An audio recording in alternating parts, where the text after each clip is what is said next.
How to make bread flour. To the inexperienced baker, bread flour and all-purpose flour may at first seem to be the same thing. In fact, bread flour is a special type of flour made from hard, high-protein wheat. This gives it a high gluten content and a stronger, denser feel once it's baked. While bread flour isn't common in all kitchens, it's easy to make substitutes from the flour you do have lying around. Method 1 from all-purpose flour. 1. Buy or order Vital Wheat Gluten. For this recipe, you'll need only 2 ingredients, all-purpose flour and Vital Wheat Gluten. All-purpose flour can be purchased at nearly any grocery store.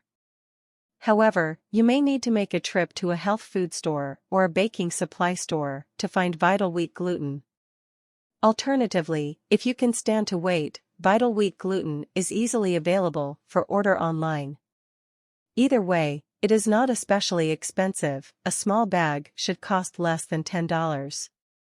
You won't need more than a few teaspoons of Vital Wheat Gluten for most bread recipes. 2. Measure out the all-purpose flour for your recipe. Look at the recipe to see how much bread flour is required. Measure out this much all-purpose flour instead. Pour this flour into a mixing bowl separate from the other ingredients. 3. Add 1 teaspoon Vital Wheat Gluten per cup of flour. This converts all-purpose flour to a form that can be used just like bread flour. This ratio scales proportionally. For instance, if your recipe calls for 2 cups of bread flour, you would add 2 teaspoons Vital Wheat Gluten to 2 cups of all-purpose flour. 4. Add a small amount of whole wheat flour. This step isn't essential, but a little wheat flour works well as a binding agent and gives the bread a subtle nutty flavor. Add no more than 1-2 teaspoons per cup of all-purpose flour so as not to affect the total volume of your dry ingredients. 5. Mix well. Sift the ingredients above together in the bowl. Once they are well incorporated, you will be left with a substance you can use in place of bread flour. The gluten in the new flour substitute will give the final product a denser, stronger bread than you would have otherwise. Don't be alarmed if your bread turns out with a slightly different texture than it had before. Method 2 from whole wheat flour.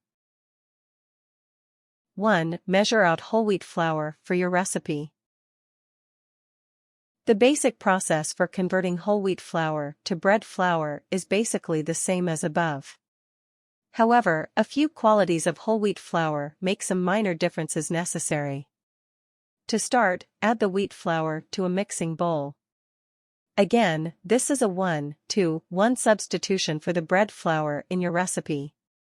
If your recipe calls for 3 cups of bread flour, start with 3 cups of whole wheat flour, and so on. 2. Add 2 teaspoons of Vital Wheat Gluten per cup flour. Whole wheat flour contains a substance called bran which weakens the effects of gluten. This means that it's necessary to add more gluten artificially than you would with all-purpose flour. This scales proportionally in the same way as in the section above. For instance, if you have 3 cups of whole wheat flour, you would add 6 teaspoons of Vital Wheat Gluten. 3. Mix well. Sift the ingredients together in the mixing bowl. When they are well combined, the substance you have in the bowl will substitute well for bread flour. However, for the best possible results, a few more precautions are necessary. See the next steps.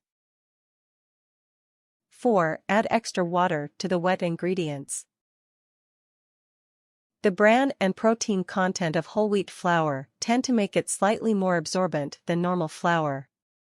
To compensate, add a little extra to the wet ingredients you're using for your bread. About 2.5 tablespoons of water per cup of whole wheat flour should be plenty. To be clear, you'll want to add this water to the bowl where you're mixing the eggs, oil, milk, and so on. Don't add it directly to the flour or it will incorporate unevenly. 5. Let the bread rise less than normal. When making bread, normally, you allow the dough to rise to about double its normal size. However, with whole wheat flour, you'll only want to allow it to rise to about 1/2 times its normal size. This is because whole wheat flour tends to make dough a little less flexible. If you let the dough rise all the way, it won't be able to support its full size and will deflate somewhat during baking. Tips. There are many more types of flour than the ones listed in this article. You might wish to experiment with other types of flour, expecting some to work well and others to work less well, but that's all in the fun of kitchen experimentation. It's not really possible to make a gluten-free bread flour.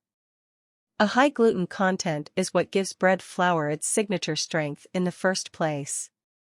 For gluten-free recipes, you can always substitute a gluten-free flour, like buckwheat flour, but this may give you bread with a different texture.